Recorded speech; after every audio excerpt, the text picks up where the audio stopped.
আজ আপনারা শুনতে যাচ্ছেন একটি special audio book Bangla by Fahim এবং তাশউইক অডিও বুকের একটি যৌথ প্রয়াসের তৈরি special audio book sir Arthur Conan ডয়েলের লেখা the adventure of the six Napoleon Tashwik audio বুকে।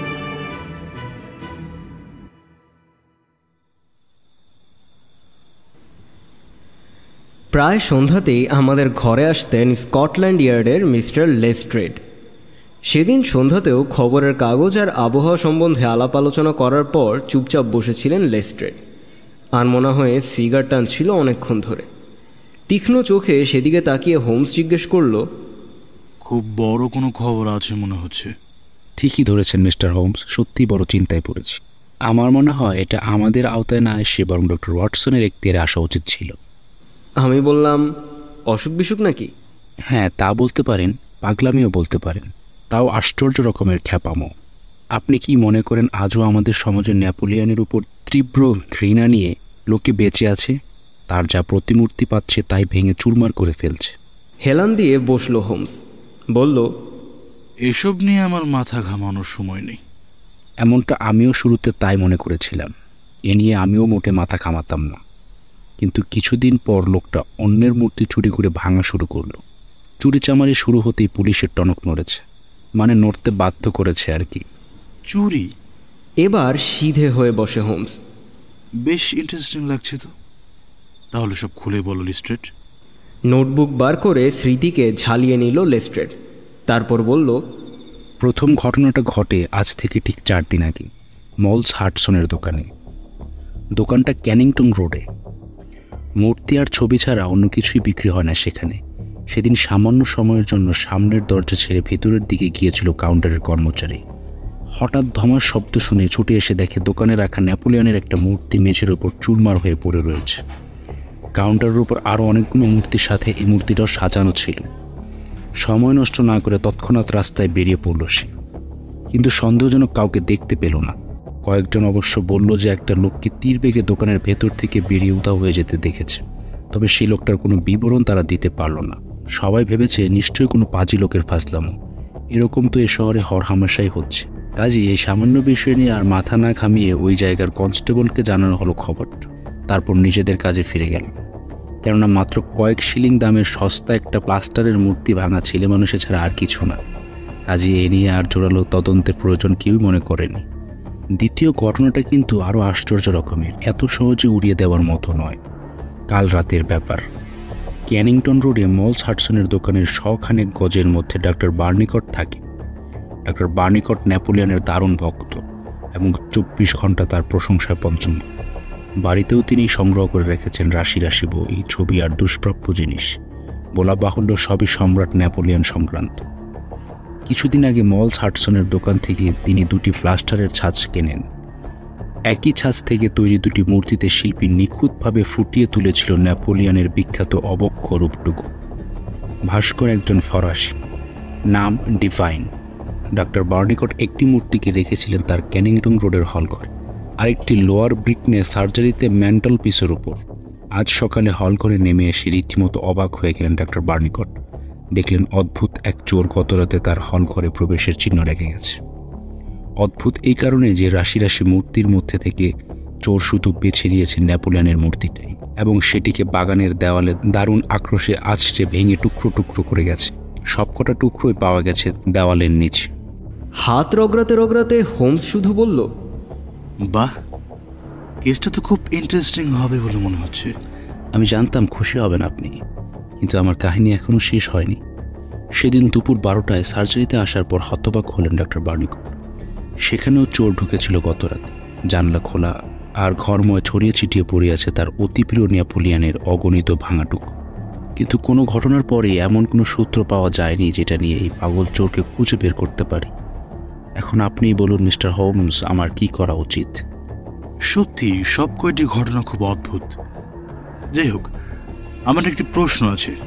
মলস হাডসনের দোকানে যে মূর্তিটা গুঁড়ো হয়েছে আর ডক্টর বার্নিকটের যে মূর্তি দুটো চুরমার হয়েছে, সবগুলো কি একই ছাঁচ থেকে তৈরি? হ্যাঁ।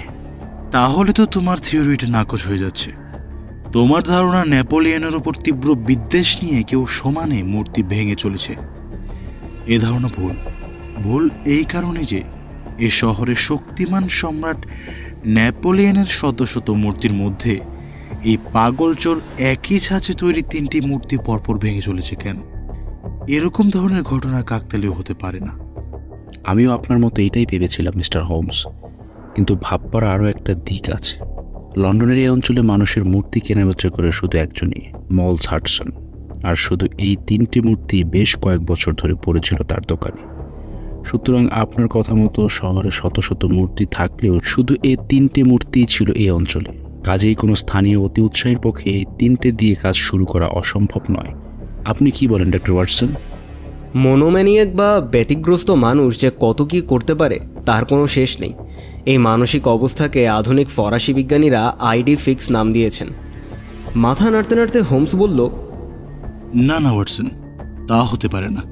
হতে পারে না এই কারণে যে এই রোগে আচ্ছন্ন হয়ে গেল কোনো ব্যতিগ্রস্তের পক্ষেই এই মূর্তিগুলো ঠিকানা খুঁজে বার করা সম্ভব নয়। বেশ, তাই যদি হয় তবে তোমার ধারণাটা শুনি।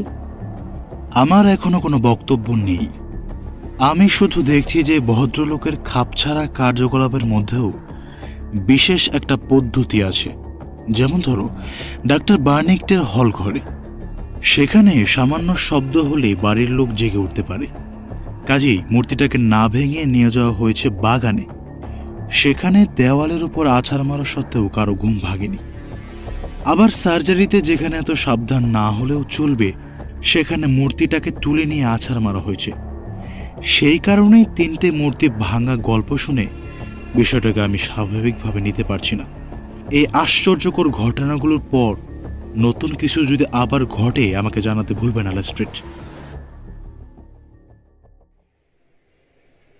পরের দিন সকালে তখন আমি শোবার ঘরে পোশাক পরে তৈরি হচ্ছি।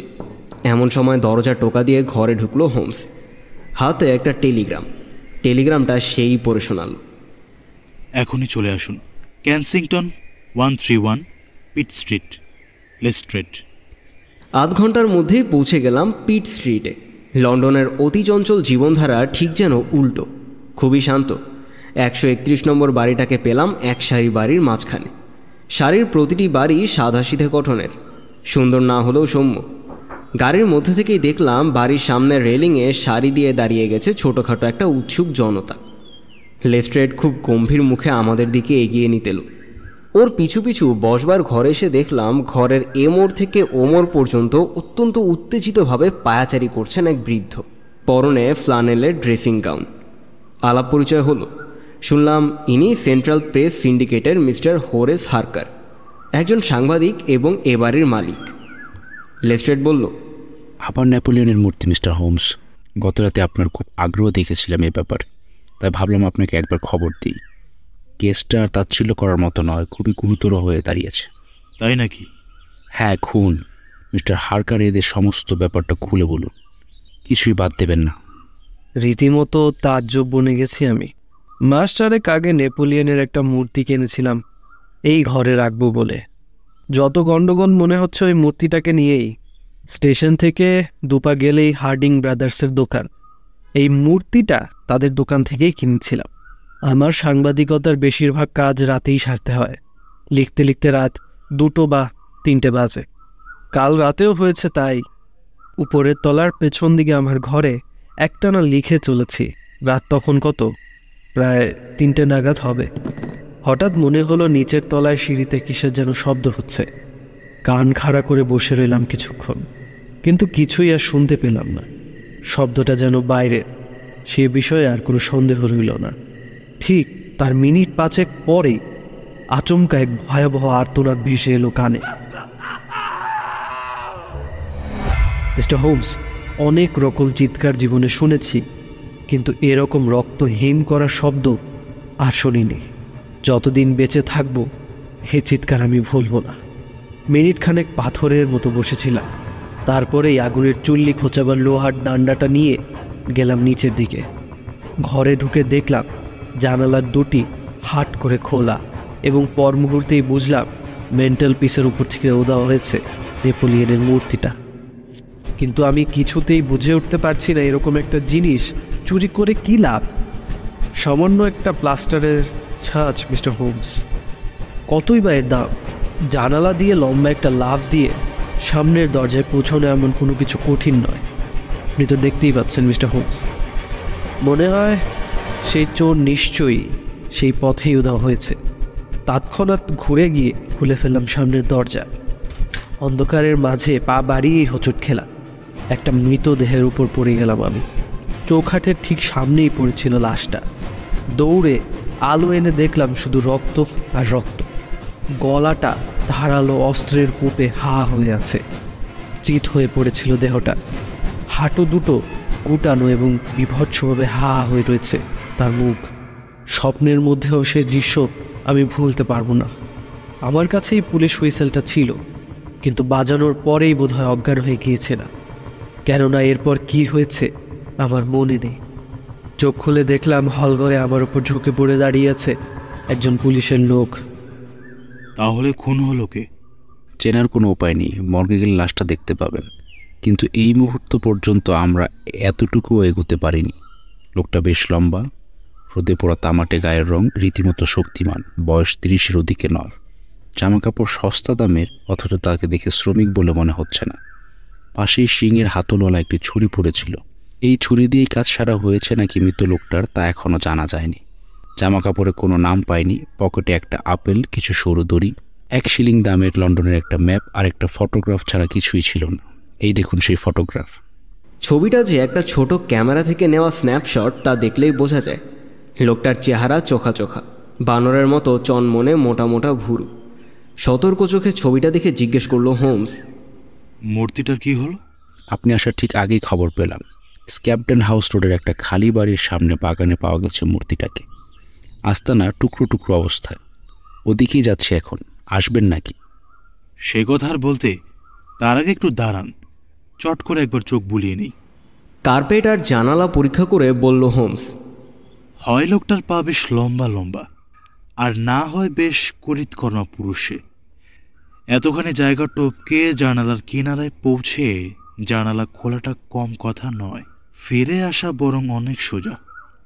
মিস্টার হার্কার, আমাদের সাথে আসছেন নাকি? গেলে আপনার মূর্তিটার পরিণতি দেখতে পেতেন। লেখার টেবিলে শুকনো মুখে বসেছিলেন মিস্টার হার্কার।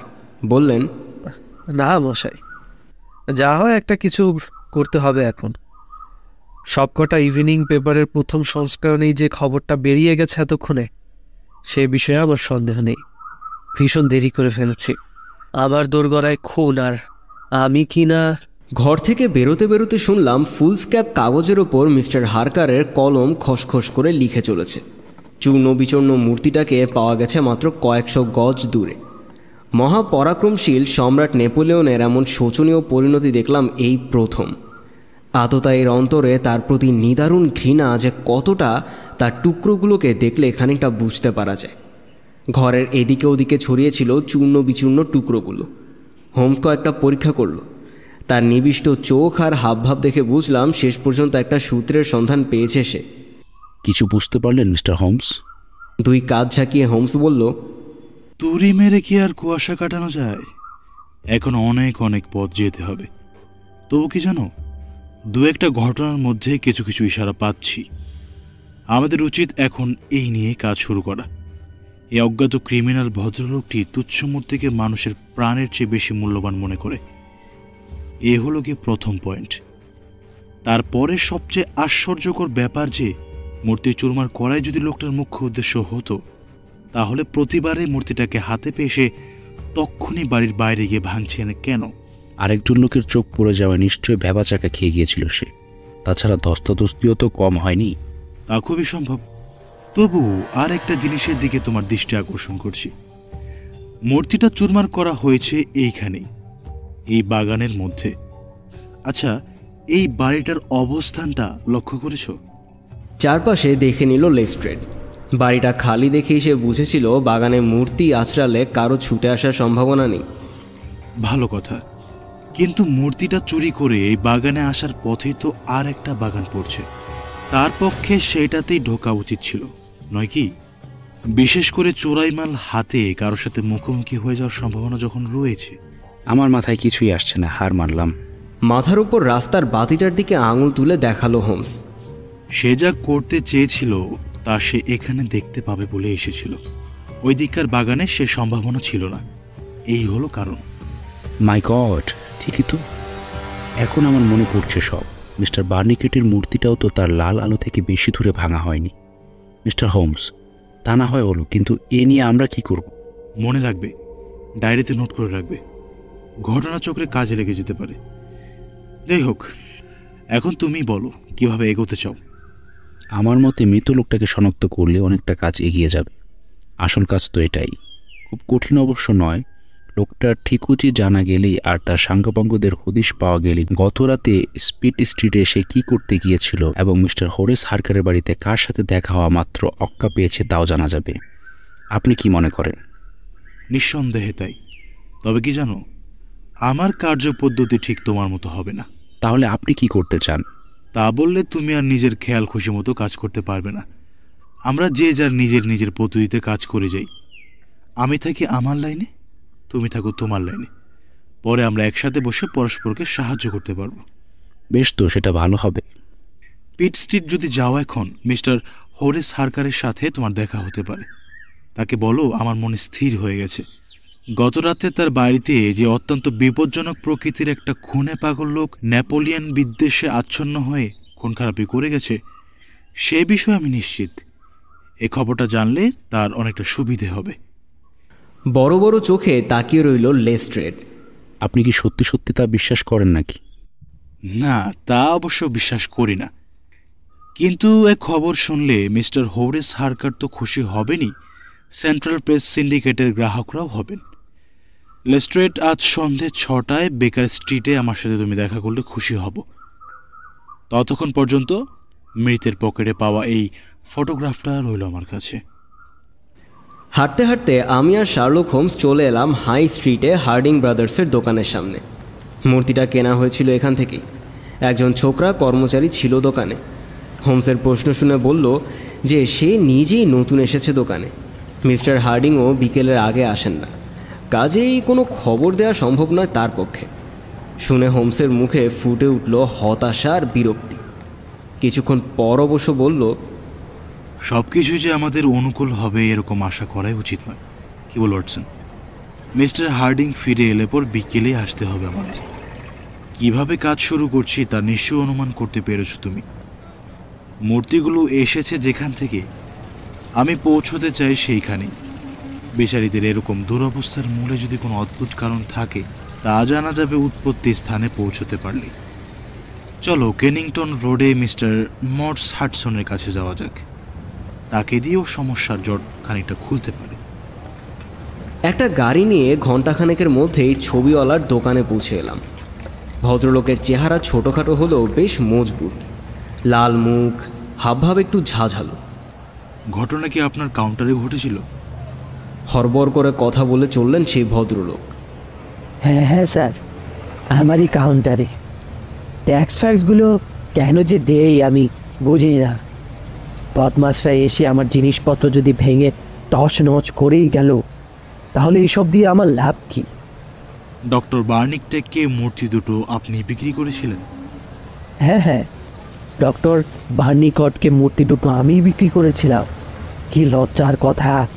ছি ছি ছি, আমি তো বলবো রীতিমতো একটা সিনেমার প্লট।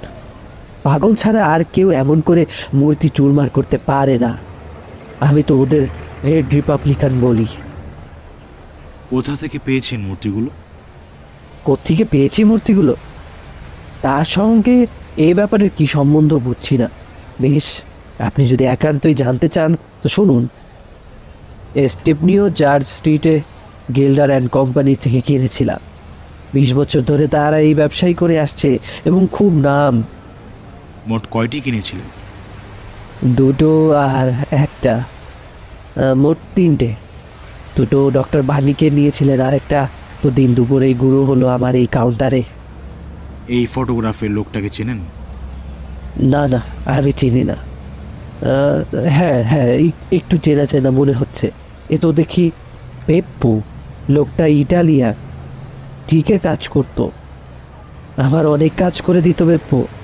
খোদাইয়ের কাজ একটু একটু জানতো, সোনালি রং ধরাতে পারতো, আরও টুকিটাকি কাজ করতো অনেক রকম।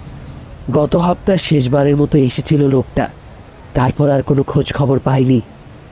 কোথা থেকে আসে বলতে পারবেন?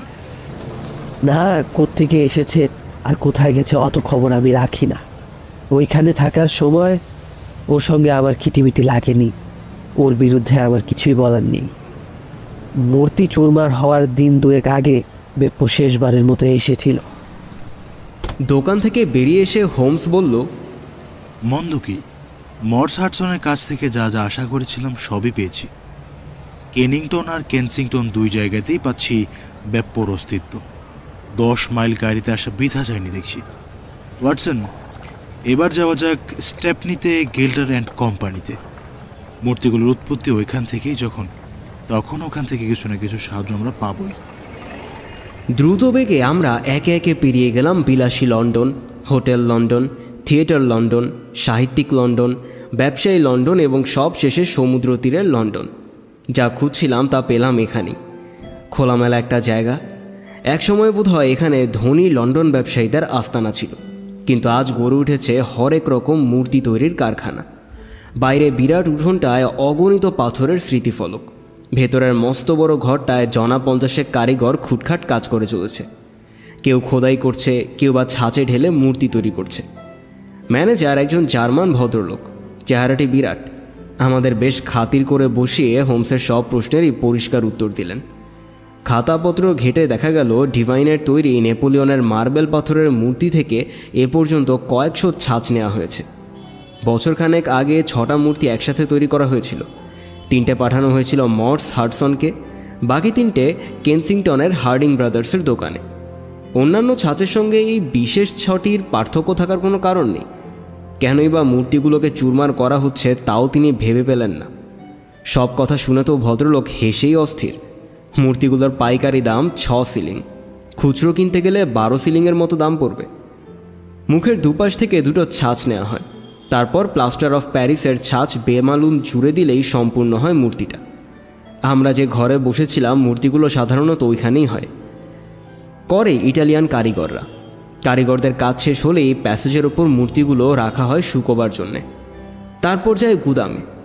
এর বেশি আর কিছু বলতে পারলেন না জার্মান ভদ্রলোক। কিন্তু ফটোগ্রাফটা বার করা মাত্র দারুণ পরিবর্তন এলো ম্যানেজারের চোখে মুখে। রাগে লাল হয়ে উঠল তার মুখ, নীল চোখের ওপর দড়ির মতো ফুটে উঠল কপালের শিরাগুলো। বলল, রাস্কেল কোথাকার! তিনি এই লোকটিকে চেনেন। এই প্রতিষ্ঠানের সুনাম নষ্ট হয়েছিল একদিনই, আর তা এই লোকটার জন্যে। একদিন ওর পেছনে পেছনে পুলিশ এসে হানা দিয়েছিল এখানে। 1 বছর আগের কথা এটি। রাস্তার একজন ইটালিয়ানকে ছুরি মেরে কারখানায় এসে বসেছিল। পিছু পিছু পুলিশও এসে হাজির। বেপ্পো নামই ওকে জানতেন, পদবি জানেন না। এরকম লোককে কাজ দেওয়ার ফলে ভোগান্তি কম হয়নি তার। অবশ্য কারিগর হিসেবে লোকটা ভালোই ছিল, প্রথম শ্রেণীর কারিগরই বলা চলে। কপাল জোরে লোকটা বেঁচেও গিয়েছিল। 1 বছর জেল খেটে রেহাই পায় বেপ্পো। খুব সম্ভবত এতদিনে খালাস পেয়েছে সে। অবশ্য এখানে আর মুখ দেখায়নি। বেপ্পোর এক খুড়তো ভাই কাজ করে এখানে। ভদ্রলোক তার কাছে বেপ্পোর ব্যাপারে জিজ্ঞেস করার কথা বলতেই আটকে উঠল হোমস। অনুরোধ করলো বেপ্পোর ব্যাপারে তার সাথে যেন কোনো কথা না বলা হয়। খাতাপত্র ঘেটে জানা গেল মূর্তিগুলোর বিক্রি হয় গত বছরের 3রা জুন, আর মাইনের খাতা ঘেটে জানা গেল 20 জুন তারিখে তাকে শেষবারের মতো মাইনে দেওয়া হয়েছে। অর্থাৎ তাকে গ্রেফতার করা হয় আনুমানিক 20 তারিখে। ভদ্রলোককে ধন্যবাদ জানিয়ে এবং কাকপক্ষীয় যেন আমাদের গোপন তদন্তের কথা জানতে না পারে শেষবারের মতো, এই অনুরোধ জানিয়ে আবার রওনা হলাম পশ্চিম দিকে। তখন দুপুর গড়িয়ে এসেছে। একটা রেস্তোরাঁয় ঢুকে কোনো রকমে নাকে মুখে গুজে লাঞ্চ শেষ করলাম দুজন। ঢোকবার পথেই খবরের কাগজে দেখি বড় বড় অক্ষরে লেখা, কেনসিংটনে খুন খারাপি, খুনে পাগলের নৃশংস হত্যাকাণ্ড। খানিকটা পড়তে বুঝতে পারলাম মিস্টার হোরে সরকার শেষ পর্যন্ত তার সাংবাদিকের কর্তব্য সুষ্ঠুভাবেই সম্পন্ন করেছেন। 6 কলাম জুড়ে বিবরণ লিখেছেন ভদ্রলোক। চাঞ্চল্যকর হত্যার শাখা প্রশাখা ছড়ানো বর্ণনা পড়তে পড়তে সত্যি শিহরণ জাগে। ভিনিগার, মরিচ, নুন ইত্যাদি রাখার স্ট্যান্ডে কাগজটা ঠেস দিয়ে রেখে দিয়ে খেতে খেতেই আগা গোড়া পুড়ে ফেলল হোমস। বার দুয়েক আপন মনে মুখ টিপে নিঃশব্দে হেসেও নিল। তারপর পড়তে পড়তে বলল, ঠিকই আছে ওয়াটসন, শোনো, সবাই শুনে খুশি হবেন যে মিস্টার লেস্ট্রেড বিপুল অভিজ্ঞতা বলে পুলিশ মহলে যারা সুপ্রতিষ্ঠিত, ইনি তাদের মধ্যে অন্যতম। আর মিস্টার শার্লক হোমস অপরাধ বিজ্ঞানের বিশেষজ্ঞ রূপে তিনি সর্বসাধারণের কাছে সুপরিচিত। এরা দুজনেই একই পদ্ধতিতে এসেছেন যে এই শোচনীয় পরিণতির মূলে পূর্বে পরিকল্পিত হত্যার প্রবৃত্তি নেই। নিছক উন্মত্ততা থেকেই নাকি এই বিচিত্র এবং আশ্চর্য ঘটনাবলীর উদ্ভব হয়েছে। মানসিক গোলযোগ ছাড়া আর কিছু দিয়ে এই ঘটনার যুক্তিসঙ্গত ব্যাখ্যা খুঁজে পাওয়া যায় না। ওয়াটসন, সংবাদপত্র হচ্ছে একটি অত্যন্ত মূল্যবান যন্ত্র। নাড়াচাড়া করার কৌশলটুকু শুধু জানলেই হয়। তোমার খিদে যদি শান্ত হয়ে গিয়ে থাকে তাহলে এবার দৌড়ানো যাক কেনসিংটন রোডে। হার্ডিং ব্রাদার্সের ম্যানেজারের বক্তব্য এখনো শোনা হয়নি। এম্পোরিয়ামটি বিরাট হলেও প্রতিষ্ঠিত ভদ্রলোক দেখতে খুবই ছোটোখাটো, বেশ চটপটে, চনমনে, চালাক চতুর। কথাবার্তায় হাবে ভাবে অফুরন্ত প্রাণরস যেন ঠিকরে ঠিকরে পড়ে। মাথাটি কিন্তু বেশ সাফ। ইয়েস স্যার, আজকের ইভিনিং পেপারেই তো সব পড়লাম। মিস্টার হরিশ সরকার আমাদের এখানে নিয়মিত আসতেন। মাস কয়েক আগেই একটা মূর্তি তাকে বিক্রি করেছিলাম আমি। স্টেপনির গেল্ডার অ্যান্ড কোম্পানিতে ওরকম 3টি মূর্তি অর্ডার দিয়েছিলাম, সবকটাই বিক্রি করে ফেলেছি।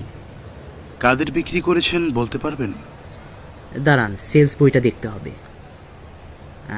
হ্যাঁ, পেয়েছি, এই যে। একটা তো জানেনই, মিস্টার হারকারকে, আরেকটা জোসিয়া ব্রাউনকে। মিস্টার ব্রাউনের ঠিকানা লেবারনাম লজ, লেবারনাম ডেল, চিজউইক। আরেকটা, হ্যাঁ, মিস্টার স্যান্ডি ফোর্ডকে, ঠিকানা হলো লোয়ার গ্রোভ রোড। হোমস ফটোগ্রাফটি দেখিয়ে বলল, এই লোকটিকে কখনো দেখেছেন? না না, এই লোককে আমি কোনোদিনও দেখিনি। এরকম কদাকার লোককে একবার দেখলে কি আর ভোলা যায় স্যার? দেখলে আমার নিশ্চিত মনে থাকতো। আপনার কর্মচারীদের মধ্যে ইটালিয়ান কেউ আছে কি? হ্যাঁ, তা আছে। টুকটাক কাজ করা আর ঝাড়া মোছার জন্য কয়েকজন আছে। তারা কি ইচ্ছে করলে সেলফ বুক খুলে দেখতে পারে? খাতা খুলে দেখতেই পারে, অত আর কে নজর রাখতে চায় বলুন? বাস্তবেই তাজ্জব কাণ্ড কারখানা বটে। আপনারা তদন্ত চালিয়ে যান, কোনো খবর পেলে দয়া করে আমাকে জানাবেন। মিস্টার হার্ডিংয়ের কথা শুনতে শুনতে কিছু কিছু পয়েন্ট লিখে নিচ্ছিল হোমস। দেখলাম বেশ খুশি হয়ে উঠেছ। ঘটনার স্রোত ভালোর দিকেই যাচ্ছে মনে হয়। অবশ্য এই প্রসঙ্গে কোনো মতামত প্রকাশ করল না সে, শুধু বলল যে তাড়াতাড়ি করে বাড়ি না ফিরলে লেস্ট্রেডকে হয়তো বসেই থাকতে হবে। তাড়াতাড়ি করে বেকার স্ট্রিটে পৌঁছে দেখলাম লেস্ট্রেড রীতিমতো ঘরের কোণ থেকে ও কোণে পায়াচারি করছে। চোখ মুখের ভাব দেখে বুঝলাম সারাদিনের কাজ তার একেবারে বৃথা যায়নি। আমাদের দেখেই থমকে গেল সে। সারাদিন অনেক খাটাখাটনি গেছে, তবে দিনটা একেবারে বাজে যায়নি। খুচরো দোকানদার থেকে শুরু করে পাইকারি হারে মূর্তি তৈরির কারখানা পর্যন্ত সবই ঘুরে এলাম। এখন আমি গোড়া থেকে শুরু করে সবকটা মূর্তি খুঁজে বের করতে পারবো। মূর্তি? ঠিক আছে ঠিক আছে, আপনার কাজ করার পদ্ধতি একেবারে আপনার নিজস্ব, এবং আমিও তা নিয়ে আপনাকে কিছু বলতে চাই না। শুধু বলতে চাই যে সারাদিনে মোটামুটি আপনার চাইতে খাঁটি কাজ কিছু করতে পেরেছি আমি। মৃত লোকটাকে আমি শনাক্ত করেছি। বলো কি? আর তার খুন হওয়ার আসল কারণটিও জানতে পেরেছি। বাহ, চমৎকার। আমাদের একজন ইন্সপেক্টর স্যাফন হেইল আর ইটালিয়ান কোয়ার্টার সম্পর্কে বেশ কিছু খবর রাখে। নিহত লোকটার গলায় ক্যাথলিক প্রতীক আর তার গায়ের রং দেখে আমার মনে হয়েছিল লোকটা নিশ্চয়ই দক্ষিণ অঞ্চলের। দেখা মাত্র এক পলকে ইন্সপেক্টর হিল তাকে চিনে ফেলল। লোকটার নাম পিয়েত্রো ভিনান্সি, জন্ম নেপলসে। মাফিয়া যে গুপ্ত রাজনৈতিক সংঘ তা তো আপনি জানেনই। ডিগ্রি জারি করে খুনের পর খুন করে যায় এরা। এখন তাহলে সমস্ত ব্যাপারটা দেখুন কীরকম পরিষ্কার হয়ে আসছে। খুন করে ফেলার লোকটাও ইটালিয়ান এবং মাফিয়ার সদস্য। যে কোনো রকমই হোক, নিশ্চয়ই সঙ্গের নিয়ম ভঙ্গ করেছিল সে। পিয়েত্রোকে লাগানো হলো তাকে দুনিয়া থেকে সরিয়ে দেওয়ার জন্য। পকেটে ফটোগ্রাফটা দেওয়া হয়েছিল সম্ভবত এই কারণেই যে ভুল করে অন্য কাউকে না ছুরি মেরে বসে। লোকটার পিছু নিয়ে পিয়েত্রো দেখলো তাকে একটা বাড়ির মধ্যে কাজে বাইরে সে উৎপেতে রইল। বেরোনো মাত্র শুরু হলো ধস্তাধস্তি। ফলাফল তো দেখতেই পেয়েছি। নিচেই কাবু হয়ে পড়ায় মরণ আঘাত তাকেই খেতে হয়েছে। কি মনে হচ্ছে মিস্টার হোমস? শাবাশ লেস্ট্রেড, শাবাশ। কিন্তু তোমার ওই মূর্তি ভাঙার ব্যাখ্যাটা তো ঠিক ধরতে পারলাম না। মূর্তি আর মূর্তি, আপনি তো দেখছি মূর্তিগুলোকে মাথা থেকে কিছুতেই ছাড়তে পারছেন না। আসলে এগুলো কিছু না, ছিচকে চুরি। আমি এখন খুনের মামলা নিয়ে মাথা ঘামাতে বসেছি, ছিচকে চুরি নিয়ে নয়। আবার বলি শুনুন মিস্টার হোমস, সবকটা সূত্র আমি জড়ো করে এনেছি। পুরো কেসটা এখন আমার হাতের মুঠোর ভেতর। তাহলে তুমি এখন কি করতে যাচ্ছ? খুব সোজা, এখন হিলকে নিয়ে সোজা যাবো ইটালিয়ান কোয়ার্টারে। ফটোগ্রাফের সাথে মিলিয়ে লোকটাকে বার করে খুনের অপরাধে গ্রেফতার করব। আপনি সাথে যাচ্ছেন তো? আমার আসা সম্ভব হবে বলে মনে হয় না। আমার ধারণা আরও সোজা পথে আমরা পৌঁছতে পারি আমাদের লক্ষ্যবস্তুতে। সঠিক কিছু বলা সম্ভব নয়, উচিতও নয়, কেননা সব কিছুই নির্ভর করছে এমন একটি বিষয়ের উপর যা আমাদের ইচ্ছার বাইরে, কিন্তু গভীর আশা আছে, এবং তা এতই গভীর যে তোমার সঙ্গেই বাজিও ফেলছি আমি। আজ রাতে যদি আমার সঙ্গে আসলে স্ট্রেট খুনিকে তুমি হাতে হাতে ধরতে পারবে বলে আমি মনে করি। ইটালিয়ান কোয়ার্টারে না, আমার ধারণা চিজউইকের একটা ঠিকানায় তাকে পাওয়ার সম্ভাবনাই বেশি। আজ রাতে যদি আমার সঙ্গে চিজউইক যাও তুমি, কথা দিচ্ছি কাল তোমার সঙ্গে ইটালিয়ান কোয়ার্টারে আমি যাবই। ওয়াটসন, এর মধ্যে তুমি একটা কাজ করো, একটা জরুরি চিঠি লিখে পাঠাতে হবে। ঘন্টা বাজাও, চটপট কাউকে ডেকে পাঠাবার ব্যবস্থা করো। বহু অপ্রয়োজনীয় জিনিস বোঝাই একটা ঘর ছিল আমাদের। হোমস এইখানেই ঢুকে কাগজ ঘাঁটতে বসলো। বেশ কয়েক ঘন্টা পরে যখন সে নেমে এলো, তার দু চোখে দেখলাম বিজয় উচ্ছ্বাস। মুখে কিন্তু সে নিজের গবেষণার ফলাফল সম্পর্কে কোনো কথাই বলল না। আগাগোড়া ওর তদন্ত পদ্ধতি দেখে এইটুকু বুঝেছিলাম যে হোমসের বিশ্বাস বাকি দুজনে যারা নেপোলিয়নের ওই একই ছাঁচের মূর্তি কিনে নিশ্চিন্ত মনে বসে রয়েছেন নিজের বাড়িতে, এবার জড়িয়ে পড়বেন রহস্য জালে। এদের মধ্যে একজনের বাড়ি চিজউইকে। পাগল খুনের আবির্ভাব ঘটবে এবার তারই বাড়িতে। আমাদের চরম উদ্দেশ্য যে তাকে হাতে নাতে গ্রেপ্তার করা, সেই বিষয়ে কোনো সন্দেহই থাকতে পারে না। কিন্তু কৌশলে খবরের কাগজ মারফত একটা ভুল তথ্য পরিবেশন করার পেছনে হোমসের মূল উদ্দেশ্যটুকু অনুমান করতে পেরে তার চালাকির তারিফ না করে পারলাম না। এসব পাগলের কাণ্ডকারখানা ভেবে আমরা যে হাত পা গুটিয়ে বসে আছি, এই ধারণা নিয়ে নির্ভয়ে আমাদের শিকার বেরিয়ে পড়বে তার নৈশ অভিযানে। কাজেই হোমস যখন আমাকে রিভলভার নিতে বলল, মোটেই অবাক হলাম না। সে নিজেও তার প্রিয় হাতিয়ার গুলি ভরা হান্টিং ক্রপ তুলে নিয়ে পকেটে চালান করে দিল। ঠিক রাত 11টার সময় বাড়ির সামনে দাঁড়িয়েছিল একটা 4 চাকার ঘোড়ার গাড়ি। কিছুক্ষণের মধ্যে পৌঁছে গেলাম হ্যামার স্মিথ ব্রিজের অপর পাশে। গারোয়ানকে এখানেই দাঁড়াবার নির্দেশ দিয়ে হাঁটতে হাঁটতে এসে পড়লাম জনবিরল একটা রাস্তায়। নির্জন রাস্তা, কিন্তু দুপাশের সারি সারি বাড়িগুলোর ছবির মতো সুন্দর। প্রত্যেক বাড়ির সামনে খানিকটা খোলা জমি। রাস্তার বাতির আলো একটা বাড়ির সামনে দেখলাম লেখা রয়েছে লেবার নাম ভিলা। বাড়ির লোকে নিশ্চয়ই শুয়ে পড়েছিল, কেননা হলের দরজা সামনে একটা ফ্যান লাইট ছাড়া আর কোনো আলো কোথাও দেখলাম না। আলোটার নিস্তেজ গোলাকার ছটা এসে পড়ছিল বাগানের রাস্তায়। রাস্তার লনের মাঝখানে কাঠের বেড়া, ঘন কালো ছায়া পড়েছিল ভেতরের দিকে। এইখানেই গা ঢাকা দিয়ে বসলাম সবাই। ফিসফিস করে হোমস বলল, আমার তো মনে হয় বেশ কিছুক্ষণ অপেক্ষা করতে হবে আমাদের। কপাল ভালো বৃষ্টি হচ্ছে না এখন, তাহলে তো দুর্ভোগের শেষ থাকতো না। দেখাই যাক কোথাকার জল কোথায় গড়ায়। আমার তো ধারণা এত কষ্ট আমাদের বৃথা যাবে না। হোমসের কথা শুনে ভেবেছিলাম না জানি কতক্ষণ এভাবে গুড়ি মেরে বসে থাকতে হবে, কিন্তু পরে দেখা গেল এ ভয় একেবারেই অমূলক। কেননা অত্যন্ত আশ্চর্যজনকভাবে হঠাৎ করেই শেষ হলো আমাদের প্রতীক্ষা। চোখের পলকে আমরা কিছু বুঝবার এবং সাবধান হবার আগেই নিঃশব্দে দুহাট হয়ে খুলে গেল বাগানের দরজা। খর্বকায় কৃষ্ণবর্ণ একটা মূর্তি বানরের মতো দ্রুত আর ক্ষিপ্র পদক্ষেপে তীর বেগে ছুটে গেল বাগানের পথে। হলের দরজার ওপর থেকে যেটুকু আলো পড়েছিল তার ওই আবছা আভায় দেখলাম সা করে সরে যেতে।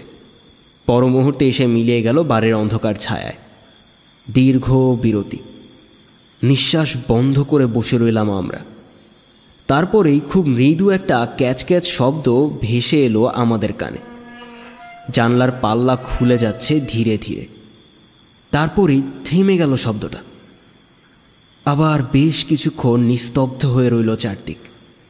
বুঝলাম বাড়ির মধ্যে ঢুকেছে লোকটা। ঘরের মধ্যে হঠাৎ চোরা লণ্ঠনের ঝলক দেখলাম। আকাঙ্ক্ষিত বস্তু নিশ্চয়ই পাওয়া গেল না সে ঘরে, তাই আলোর চমক সরে গেল পাশের খড়খড়ির পেছনে, সেখান থেকে পরেরটায়। ফিসফিস করে লেস্ট্রেড বলল, খোলা জানালাটা নিচে গিয়ে বসা যাক, নিচে নামলেই কাবু করে ফেলবো। কিন্তু আমরা উঠবার আগেই আবার বেরিয়ে এলো লোকটা। নিস্তেজ আলোটার তলায় আসতেই দেখলাম বগলের ফাঁকে সাদা মতো একটা জিনিস। জুলজুল করে চারপাশে দেখতে দেখতে সাবধানে এগিয়ে এলো সে। জনহীন রাস্তার শব্দহীনতায় যেন অনেকটা আশ্বস্ত হলো। আমাদের দিকে পেছন ফিরে বসে পড়ে বোঝাটা নামালো মাটিতে। পর মুহূর্তে শুনলাম দমাস শব্দ, আর যেন অসংখ্য টুকরো ছড়িয়ে পড়ল চারদিকে। নিজের কাজে এমন তন্ময় হয়েছিল সে যে পা টিপে টিপে ঘাসের ওপর দিয়ে আমরা এগিয়ে যাওয়া সত্ত্বেও কোনো রকম পায়ের শব্দ শুনতে পেলাম না। বাঘের মতো লাফিয়ে পড়ল হোমস তার পিঠের ওপর, এবং পর মুহূর্তেই আমি আর লেস্ট্রেড তার কবজি দুটো চেপে ধরে এঁটে দিলাম হাত করা। হ্যাচকাটানে ঘুরিয়ে দেখতে পেলাম তার মুখ, কুৎসিত পানসে হলদেটে রং। জিঘাংসা ভরা জ্বলন্ত দৃষ্টি আমাদের ওপর মেলে ধরে ছটফট করছিল সে। এক নজরেই চিনতে পারলাম তাকে।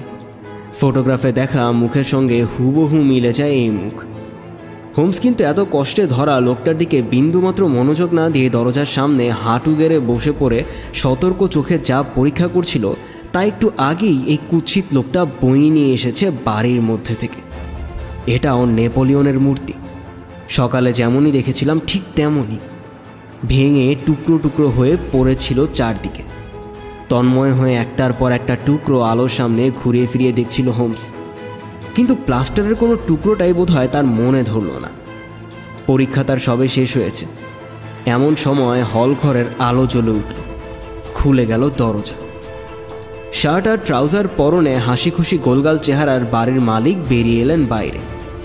লেস্ট্রেড রাস্কেলটিকে নিরাপদ জায়গায় চালান করবার জন্য খুব ব্যস্ত হয়ে পড়েছিল। কাজেই মিনিট কয়েকের মধ্যেই গাড়ি এসে পৌঁছবার পর চারজনে মিলে রওনা হলাম লন্ডনের দিকে। মুখ টিপে হেসে হেসে সমস্ত পথ গেল লোকটা। একটা কথাও বার করা গেল না তার পেট থেকে। ঝাঁকড়া ঝাঁকড়া চুলের তলা থেকে বাঘের মতো জ্বলন্ত চোখ মেলে আগাগোড়া তাকিয়ে রইল আমাদের দিকে। একবার শুধু আমার হাতটা নাগালের মধ্যে আসতেই খ্যাক করে কামড় বসাতে চেষ্টা করলো ক্ষুধার্ত নেকড়ের মতো। পুলিশ স্টেশনে বেশ কিছুক্ষণ থাকার পর জানলাম লোকটার জামা কাপড় তল্লাশি করে কয়েকটা সিলিং আর দুমুখো ধারালো একটা ছোরা ছাড়া আর অন্য কিছুই পাওয়া যায়নি। ছোরাটার হাতলে রক্তের চিহ্ন দেখা গেছে, এবং সে বেশি পুরনো নয়।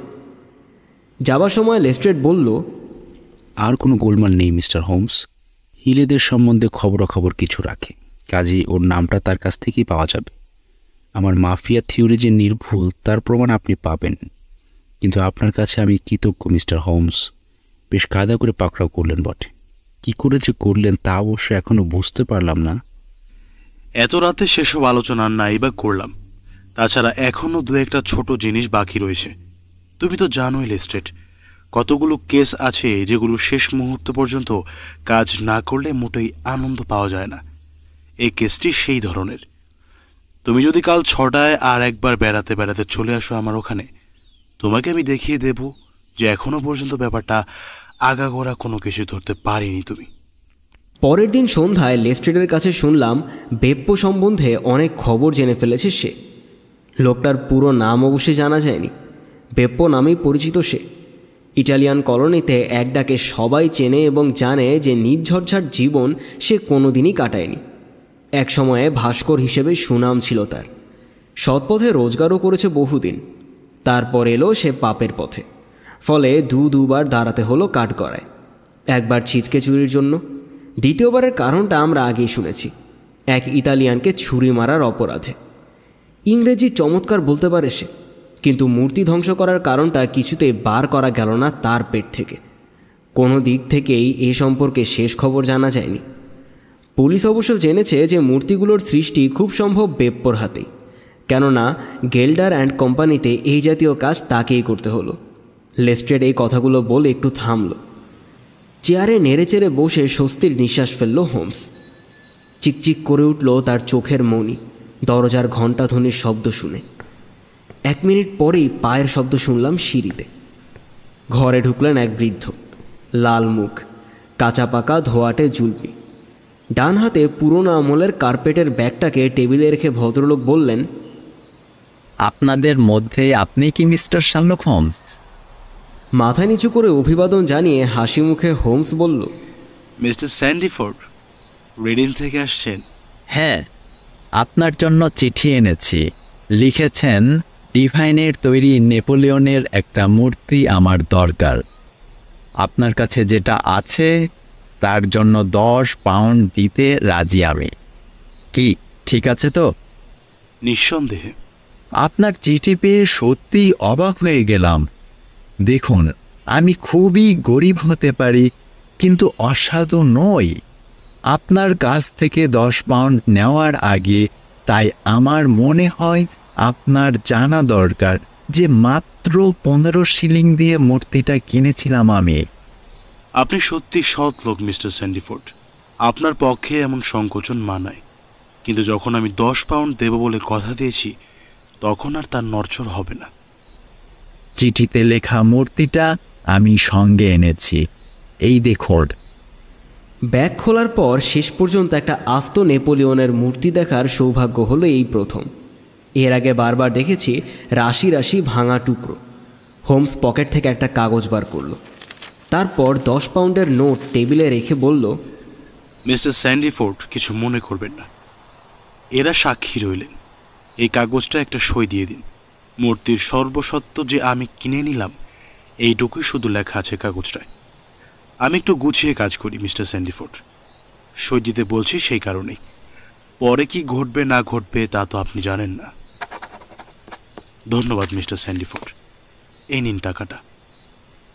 মিস্টার স্যান্ডিফোর্ড বেরিয়ে যাওয়া মাত্র হোমসের কাণ্ড কারখানা দেখে তাজ্জব বনে গেলাম। ড্রয়ারের ভেতর থেকে এক টুকরো সাদা কাপড় বার করে প্রথমে সে বিছিয়ে নিল টেবিলের ওপর। তারপর সযত্নে সদ্য পাওয়া নেপোলিয়নের মূর্তিটাকে বসালো কাপড়ের ঠিক মাঝখানে।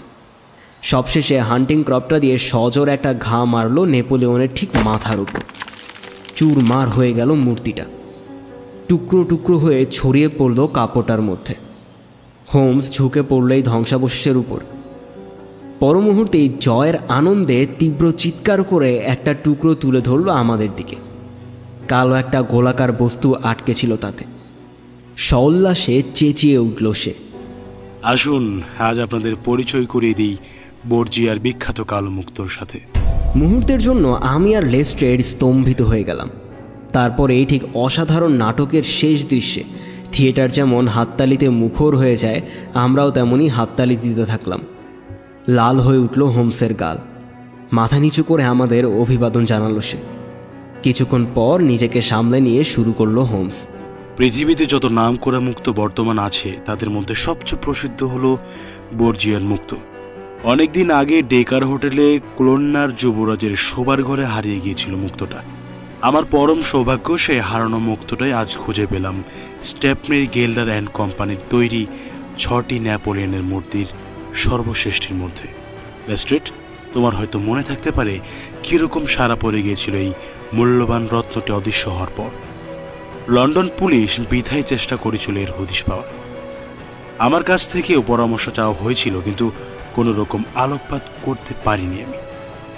যুবরানীর একজন ইটালিয়ান পরিচারিকা ছিল, সন্দেহ এসে পড়ল তার উপর।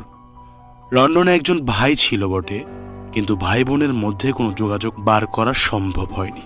পরিচারিকার নাম ছিল লুক্রেতিয়া ভেনাসি। এই লুত্রেরিয়ার ভাই পিয়েত্রোই যে 2 দিন আগে খুন হয়েছে সেই বিষয়ে আমার কোনো সন্দেহ নেই। পুরানো কাগজ ঘেটে দেখলাম ছুরি মারার অপরাধে ব্যাপক গ্রেফতার হওয়ার ঠিক 2 দিন আগে উধাও হয়েছে মুক্তটা।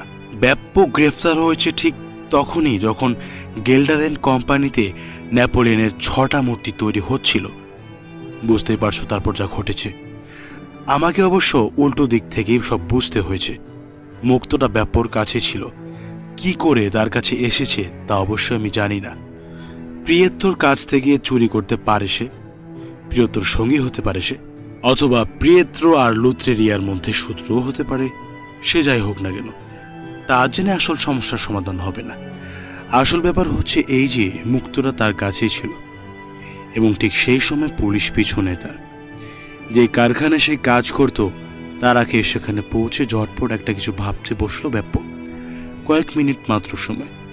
এই সময়ের মধ্যে মহামূল্যবান পাথরটাকে কোথাও লুকোতে না পারলে চিরকালের মতো তা হারাতে হবে।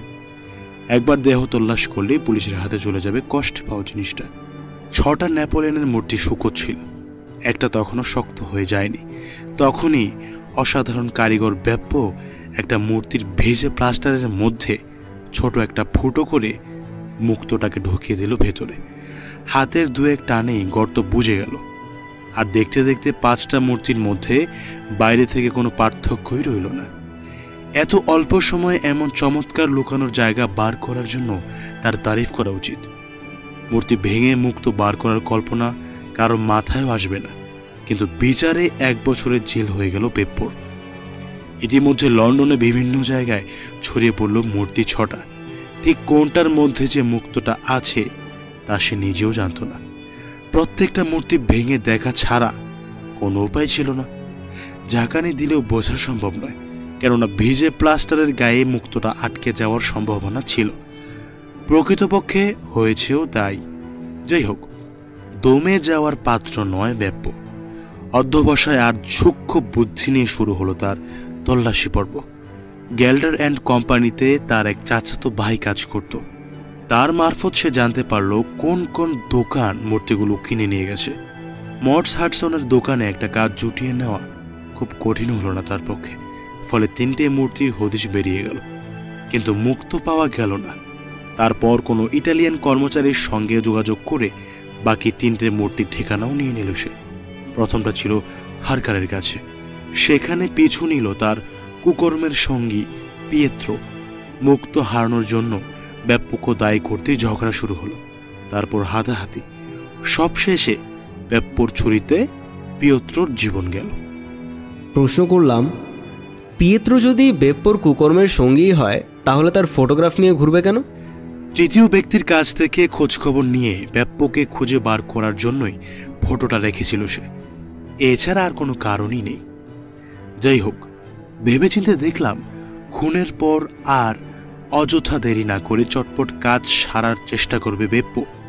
পুলিশ গোপন কথা জেনে ফেলতে পারে এই ভয়ে তাড়াতাড়ি কাজ শেষ করার প্ল্যান করল সে, যাতে পুলিশ কিছু জেনে ওঠার আগেই কাজ শেষ করে গা ঢাকা দিতে পারে। অবশ্য হারকারের মূর্তির মধ্যে মুক্তটা পাওয়া যাবে কি না তা জানতাম না আমি। জিনিসটা মুক্ত কিনা সে বিষয়েও আমি একেবারে নিশ্চিত হতে পারিনি। সে যে মূর্তি চুরমার করছে মূর্তির মধ্যে লুকানো কিছুর জন্য, সে বিষয়ে আমার কোনো সন্দেহ ছিল না। মূর্তিটাকে অতটা বয়ে নিয়ে গিয়ে বাগানের মধ্যে বাতির তলায় চুরমার করেছে দেখেই তা বুঝেছিলাম। বাকি 3টে মূর্তির মধ্যে হারকারের মূর্তিটা অন্যতম ছিল বলেই সাহস করে বাজি রাখতে পেরেছিলাম তোমার সাথে। 2টো মূর্তি তখনও বাকি। লন্ডনে যেটা আছে প্রথমেই সেটা চুরমার হবে, তা বুঝেই বাড়ির লোকদের আমি আগে থেকে সাবধান করে দিলাম যাতে আবার খুন খারাপের পুনরাবৃত্তি না ঘটে। তারপর নিজে গেলাম, সাথে লেস্ট্রেডকেও নিলাম। ফলে লেস্ট্রেড পেল পিয়েত্রোর খুনিকে। আমি কিন্তু ততক্ষণে জেনে গেছি যে বর্জিয়ার মুক্তর পেছনে ধাওয়া শুরু হয়েছে আমাদের। নিহত লোকটার নাম জানার সাথে সাথেই 2টো বিচ্ছিন্ন ঘটনার মধ্যে যোগাযোগ পেয়ে গেলাম। বাকি রইল শুধু একটা মূর্তি। রিডিংয়ের মিস্টার স্যান্ডিফোর্ডের মুক্ত সেখানে আছে জেনে আনবার ব্যবস্থা করলাম। তোমাদের চোখের সামনেই তো পৌঁছালো আমার টেবিলে। আর এই সেই বর্জিয়ার মুক্ত। নিস্তব্ধ হয়ে বসে রইলাম সবাই।